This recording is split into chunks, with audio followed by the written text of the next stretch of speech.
Hello friends, तो स्वागत है आपका अपने यूट्यूब चैनल लाल कंप्यूटर टाइपिंग पे। तो आज हम आ चुके हैं कंप्यूटर बेसिक्स के लेक्चर नंबर 6 पे। और ये बेसिक्स से रिलेटेड लास्ट वीडियो होगी। तो मैं चाहता हूँ कि आप लोगों को एक बार बता दूं कि पहले, दूसरे, तीसरे और चौथे और पांचवें लेक्चर में हम लोगों ने क्या क्या कवर किया, कितना कवर किया। तो चलते हैं पहले से। तो बता दूं कि पहले लेक्चर में हम लोगों ने देखा what is a complete computer setup. Computer setup में कौन कौन सी डिवाइसेज आती है, उन डिवाइसेस की फंक्शंस के बारे में ओवरव्यू जाना। ठीक है। और उसके बाद आगे बढ़ते हुए हम लोगों ने दूसरे लेक्चर में देखा what is a computer, what is a digital computer. Digital modern digital computer में कौन कौन सी कंपोनेंट्स यूज होती हैं, उन कंपोनेंट्स में कौन कौन सी डिवाइसेस होती हैं, डिवाइसेस के बारे में जाने, डिवाइसेस के फंक्शंस जाने, इनपुट डिवाइस क्या होते हैं, आउटपुट डिवाइस क्या होते हैं। आगे बढ़ते हुए हम लोगों ने देखा कि टाइप्स ऑफ कंप्यूटर भी होते हैं। तो उसके बाद हम लोगों ने मेन फ्रेम कंप्यूटर देखा तीसरे लेक्चर में। चौथे लेक्चर में हम सुपर कंप्यूटर के बारे में जाना, उनके एडवांटेजेस के बारे में जाना, उनके डिसएडवांटेजेस के बारे में जाना। उसी तरह आगे बढ़ते हुए पांचवें लेक्चर में हम लोगों ने कुछ और टाइप्स ऑफ कंप्यूटर के बारे में, उसमें मिनी माइक्रो प्रोसेसर के बारे में जाना, मिनी कंप्यूटर के बारे में जाना, माइक्रो कंप्यूटर के बारे में जाना, और उसमें मिनी कंप्यूटर सुपर कंप्यूटर के डिफरेंसेस के बारे में जाना। फिर आगे चल के मॉनिटर के बारे में पढ़ा हम लोगों ने पांचवें लेक्चर में ही, और उसमें माउस के बारे में जाना, कीबोर्ड के बारे में जाना। तो आज इस लेक्चर में हम लोग कंप्यूटर बेसिक्स के लास्ट लेक्चर में सीपीयू और यूपीएस को कवर करेंगे। ओके, तो चलिए शुरू करते हैं। तो जैसे कि आप देख सकते हैं हमारा हेडिंग भी दिया हुआ है, what is a CPU. Bracket में है सेंट्रल प्रोसेसिंग यूनिट। सीपीयू का फुल फॉर्म होता है सेंट्रल प्रोसेसिंग यूनिट। तो देखते क्या लिखा है। सेंट्रल प्रोसेसिंग यूनिट और CPU is functionally the most important component of a computer system. क्या बस बोल रहा है, यहाँ पे लिखा है कि जो सीपीयू जो है फंक्शनली, मतलब फंक्शन के बेसिस पे सबसे ज्यादा कंप्यूटर सिस्टम के सबसे ज्यादा इंपॉर्टेंस रखने वाला कंपोनेंट है। जैसा मैंने आपको पहले लेक्चर में बताया था कि कंप्यूटर सिस्टम अकेले सिर्फ मॉनिटर नहीं होता है, उसमें सीपीयू होते हैं, माउस होते हैं, कीबोर्ड होते हैं, यूपीएस होते हैं, सब कुछ होते हैं। ओके, बट उनमें भी जो सीपीयू होता है सबसे functional, on the basis of functions, CPU has the most importance in a computer system. ठीक है, आई बात समझ में। आगे बढ़ते हैं। लिखा है without A CPU any computer is more और लेस नॉन फंक्शनल। मतलब बिना सीपीयू के कंप्यूटर कुछ है ही नहीं। बिना सीपीयू के कंप्यूटर की अस्तित्व है ही नहीं। अगर सीपीयू नहीं है तो फिर कंप्यूटर कोई काम का ही नहीं है।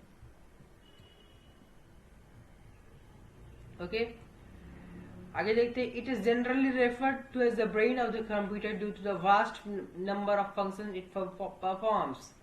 जो सीपीयू है इसे हम लोग ब्रेन ऑफ कंप्यूटर के नाम से भी जानते हैं, क्योंकि जो इतने ज्यादा फंक्शंस को परफॉर्म करता है, इतने ज्यादा फंक्शंस को परफॉर्म करता है, हमारा वर्क इतना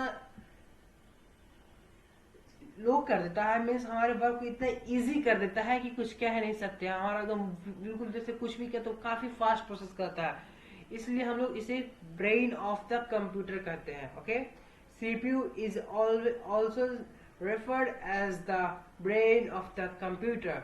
क्यों कहते हैं? Due to the vast number of function it performs. Okay, आगे बढ़ते हैं, देखते हैं नेक्स्ट पॉइंट में।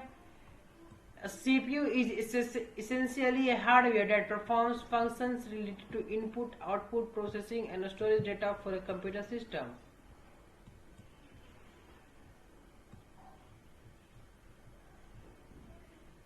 ओके, तो बेसिकली सीपीयू है एक हार्डवेयर डिवाइस है।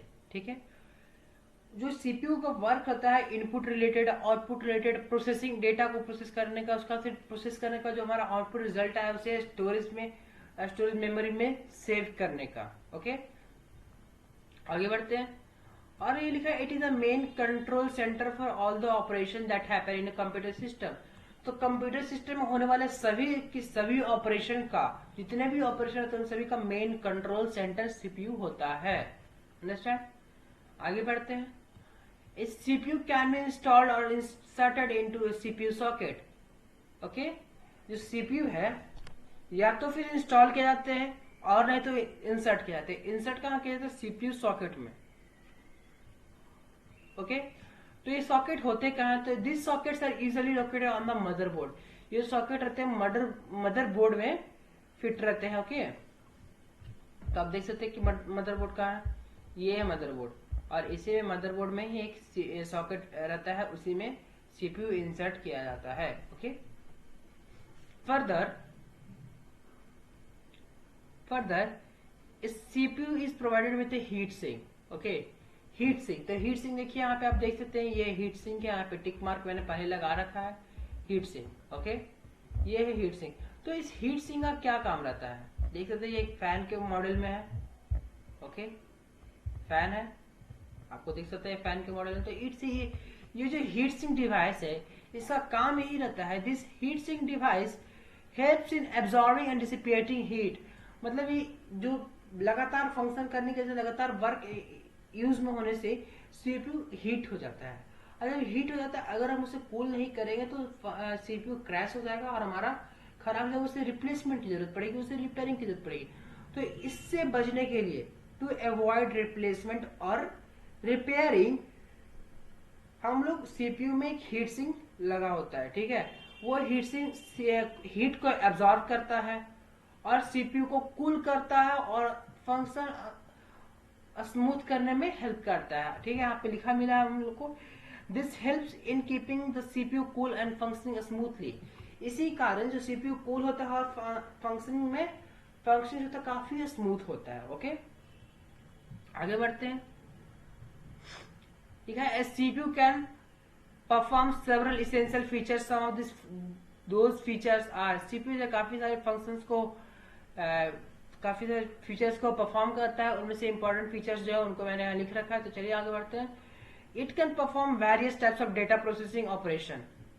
CPU can store data, instructions, program and can intermediate result.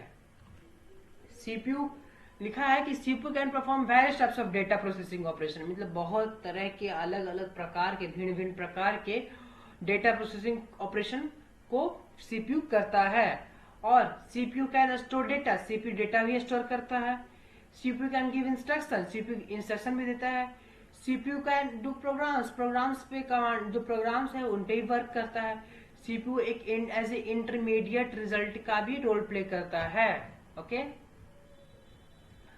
आगे चलते हैं। लिखा the most basic function of a CPU is to act on commands that are programmed into it through RAM और random access memory of the computer system. Okay, लिखा the most basic function of CPU, CPU का सबसे ज्यादा basic function है वह है कि जो कमांड्स रैम में ऑलरेडी प्रोग्राम्ड है उन पे वर्क करना, उन कमांड्स पे उन पे फंक्शन करना। ओके, लिखा ओके, जो कमांड्स रैंडम एक्सेस मेमोरी में ऑलरेडी सेव्ड है, ऑलरेडी प्रोग्राम्ड है, उन पे वर्क करना। ओके, आगे बढ़ते हैं। देखिए, when the CPU receives an instruction presented in binary form, हम लोग जो भी इंस्ट्रक्शन सीपीयू को देते हैं उनके बाइनरी फॉर्म में जाता है। ओके, बाइनरी फॉर्म मीन्स 1 और 0 के फॉर्म में जाता है। अगर हम ए डाल रहे हैं तो ये ए नहीं जा रहा है, ए 1 और 0 के फॉर्मेट में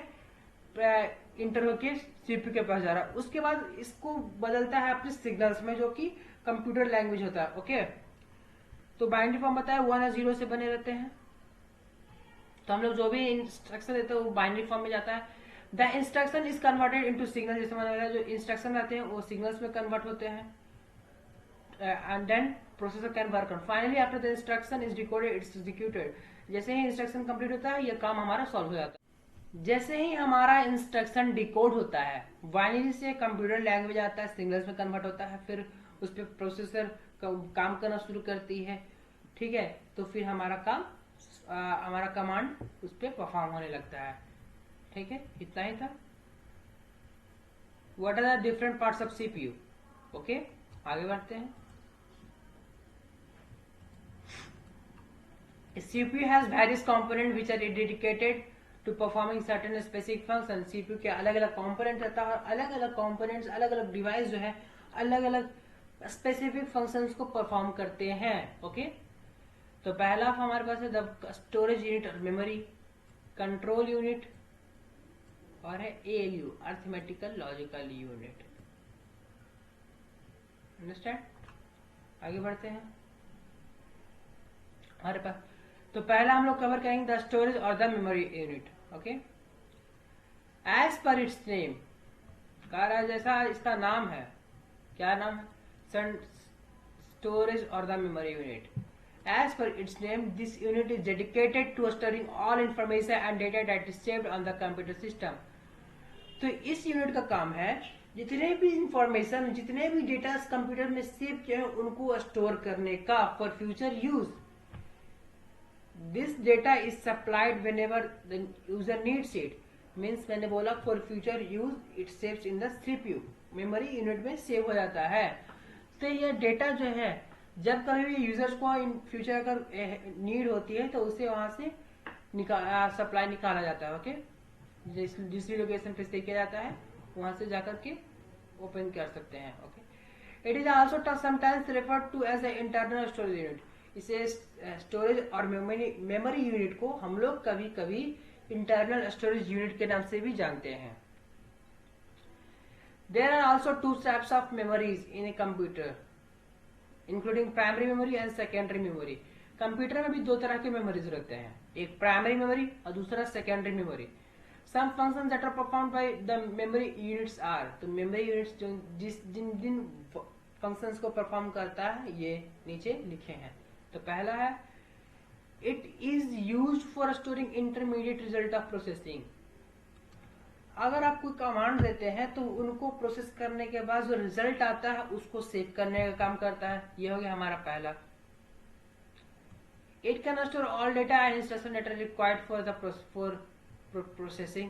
All units inputs and outputs are transmitted with the help of main memory. Okay, यह जो है जितने भी डेटा, जितने भी इंस्ट्रक्शन की प्रोसेस, किसी भी कमांड को प्रोसेस करने के लिए यूज होते हैं उनको स्टोर करता है। और जितने भी इनपुट्स और आउटपुट्स हैं ट्रांसमिटेड मेन मेमोरी से ही ट्रांसमिट होते हैं। जितने भी इनपुट्स हैं, जितने भी आउटपुट्स हैं, जो मैंने बोला इंटर करते हैं, जो भी स्पेसिफिक कीज इंटर करते हैं, कोई नंबर इंटर करते हैं, तो ये हमारे इनपुट है। और आउटपुट के बीच में जो ट्रांसमिशन होता है वो मेन मेमोरी ही करता है। आगे बढ़ते हैं। और तीसरा है it helps in storing the final result of processing. This is done before this results are released on the output device. Okay, यह जो है फाइनल रिजल्ट हमारा प्रोसेसिंग के बाद जो डेटा आया है उसे स्टोर करता है और यह आउटपुट डिवाइस पर रिलीज होने, मतलब कि अगर मैंने कुछ काम किया तो उसको पहले सेव करता है, फिर हमारे डिस्प्ले मीन्स मॉनिटर पे आउटपुट पे रिलीज करता है, मीन्स मॉनिटर पे डिस्प्ले करता है। तो डिस्प्ले करने से पहले ही यह सेव हो जाता है। अंडरस्टैंड? आगे बढ़ते हैं और देखते हैं the control unit. Control unit, this part of the CPU is responsible for handling all operations of the system. Means system के अंदर जितने भी ऑपरेशन होते हैं उनको हैंडल करने के लिए रिस्पॉन्सिबल जो है कंट्रोल यूनिट है। Okay, but does not actually carry out a specific function related to data processing. लेकिन डेटा प्रोसेसिंग से रिलेटेड कुछ फंक्शंस को कैरी नहीं करता है, कुछ फंक्शंस की रिस्पॉन्सिबिलिटीज नहीं लेता है। This unit uses electrical signals to execute all process of the for the system. ये जो यूनिट है इलेक्ट्रिकल सिग्नल्स को यूज करता है टू एग्जीक्यूट, जितने भी प्रोसेस डेटा सिस्टम है उनको एग्जीक्यूट करने के लिए इलेक्ट्रिकल सिग्नल्स को यूज करता है। इलेक्ट्रिकल सिग्नल्स के यूज से ही ये डेटा को प्रोसेस करता है। It controls the transfer of data, input output function and coordinates all internal working of the hardware. यह जो है डेटा के ट्रांसफर को कंट्रोल करता है, इनपुट आउटपुट फंक्शन के कोऑर्डिनेशन को देखता है, all internal working of the hardware. Okay, उसका जो हार्डवेयर, जो सीपीयू जो हार्डवेयर डिवाइस है, उसके अंदर जितना भी इंटरनल वर्किंग है उनके कोऑर्डिनेशंस को देखने का काम कंट्रोल यूनिट ही करता है। अगर आगे पीछे हुआ तो हमारा काम जो है सही से नहीं होगा, हमारे जो रिजल्ट मिलेगा वो सही नहीं निकलेगा। इसलिए जो इंटरनल वर्किंग कोऑर्डिनेशन है उसको भी देखने का काम, उसको भी मैनेज करने का कंट्रोल यूनिट ही करती है। ओके, नेक्स्ट हमारे पास arithmetical logical unit, ALU। As the name indicate, जैसा कि नाम बता रहा है, this unit mainly consist of two subsection. The first is arithmetical section, arithmetic section, and the second is the logic section. Okay, the function of the arithmetic section is to perform various arithmetic operation। arithmetic related operations का means यहाँ पे मतलब है कि जितने भी mathematics का commands है, ओके, उनको परफॉर्म करने का काम ये अरिथमेटिकल सेक्शन ही करती है। सम अरिथमेटिकल ऑपरेशन, जैसे मैंने बताया मैथमेटिक्स, यहाँ पे लिखा है some arithmetic operation that are usually performed include addition, division, multiplication and subtraction। इन सभी का काम अरिथमेटिक सेक्शन करती है। अरिथमेटिकल लॉजिकल यूनिट के अंदर अरिथमेटिक सेक्शन करती है। ओके, आगे देखते हैं। लिखा है, you should note that all complex operation are performed by making repetitive use of the operation that are mentioned above.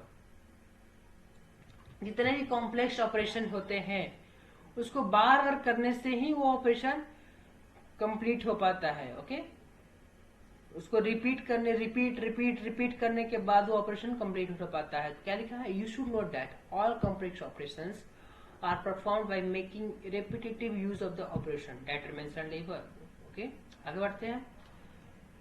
लिखा है द लॉजिक सेक्शन, पहला सेक्शन तो लिखा है अरिथमेटिक सेक्शन, जो arithmetical operations such as addition, division, multiplication, subtraction को perform करने का काम करती है।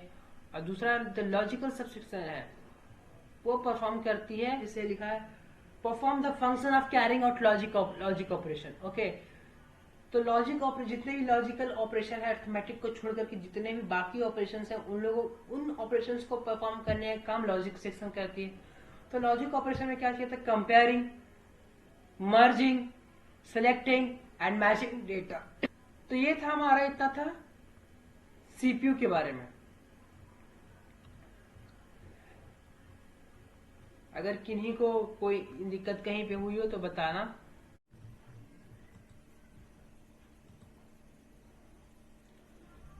तो अब हम आ चुके हैं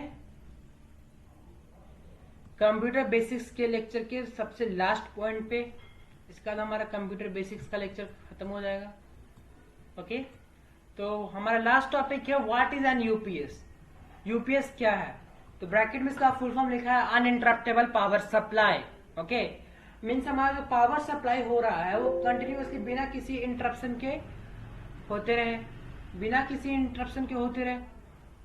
ओके, मीन्स अगर पावर कट हो जाए तो हमारे डेटा को लॉस होने की बजाय हमारे 5 मिनट का, 10 मिनट का, 15 मिनट का सिर्फ पावर बैकअप होता है। ठीक है, क्या आप अपने डेटा को सेव कर ले और इन फ्यूचर अगर जरूरत पड़े तो इसे यूज कर सके। सडन पावर सप्लाई के कारण हमारा डेटा लॉस ना हो, बस यही काम है यूपीएस का। अब आगे क्या लिखा है वो आपको बारी बारी पॉइंट वाइज पॉइंट मैं आपको समझाते चलता हूँ। तो पहला, uninterruptible power supply UPS device that maintain power in the event of a failure. मतलब event of a failure means अगर बाय चांस अगर पावर सप्लाई में फेलियर होता है तो यूपीएस जो है पावर सप्लाई करते रहता है। ओके, दैट मेंटेन पावर मतलब पावर कट नहीं होने देता है, हमारा कंप्यूटर भी जो वर्क चल रहा है उसे कंप्लीट होने देता है, उसे सेव करने का टाइम देता है, एक तरह से बैकअप है ये। Okay, a UPS commonly includes a battery that is kept charged and ready when power fails. The battery supplies as long as it lasts. Means UPS जो है commonly UPS में एक बैटरी रहती है जो कि चार्ज करते हैं, वो फिर हमें पावर फेल के बाद पावर सप्लाई करती है, तब तक इसकी capacity as long as it last. Okay, When the battery fails, your UPS may contain circuitry that triggers an orderly shutdown. जब हमारा बैटरी फेल होती है, जब हमारा जो यूपीएस भी डिस्चार्ज होता है, तो ऑटोमेटिक शटडाउन हो जाती है। यूपीएस एक सर्किटरी कंटेन करती है जो कि बैटरी फेल होने के बाद ऑर्डरली शटडाउन हो जाती है, ऑटोमेटिक शटडाउन हो जाती है। ओके, तो दैट्स ऑल, मतलब इतना ही था टोटल जो कंप्यूटर बेसिक्स में था। मैंने आपको सारी चीजें बता दी हैं। ओके, हर पहलू पे लेके चला, हर पॉइंट्स पे लेके चला। अगर किन्हीं को अभी अगर किसी पॉइंट में दिक्कत हो रही है तो प्लीज कमेंट सेक्शन में जरूर बताना। ओके, तो इतना था हमारा कंप्यूटर के बेसिक्स के बारे में। ओके, आगे के लेक्चर्स में हम लोग और भी चीजें जानेंगे, बट आप लोगों के साथ एक चीज बताना चाहूंगा कि इस लेक्चर के बाद वीडियोस आने में थोड़ी लेट हो सकती है, कुछ कारण है। ओके, किसी कारणवश, और मेरी हेल्थ भी अभी काफी सही नहीं है, तो इसमें वीडियोस का आने में थोड़ा समय लग सकता है। तो आप लोग हमारे चैनल से बने रहिएगा, और अगर सब्सक्राइब नहीं किया तो सब्सक्राइब जरूर करें और बेल आइकन को प्रेस करके रखिए कि जब भी मैं अगला वीडियो डालूं तो आपके पास नोटिफिकेशन चल जाए। और जिन लोग भी आज ये वीडियो को पहली बार देख रहे, तो हमारे पहले की वीडियो पहली, दूसरी, तीसरी, चौथी और 5वें लेक्चर को जरूर देखें। और हमारे चैनल पे टाइपिंग से रिलेटेड वीडियो भी आती है, इंग्लिश मीडियम और हिंदी मीडियम दोनों मीडियम में टाइपिंग रिलेटेड वीडियोस आते हैं। तो अगर किन्हीं को टाइपिंग के बारे में भी जानना है तो आप वहाँ पे हमारे चैनल को विजिट करके प्लेलिस्ट बनी हुई है, English Hindi, in English medium, Hindi medium, तो आप अपने अनुसार देख सकते हैं। Thank you, that's all today. Stay healthy, stay pure, जय हिंद।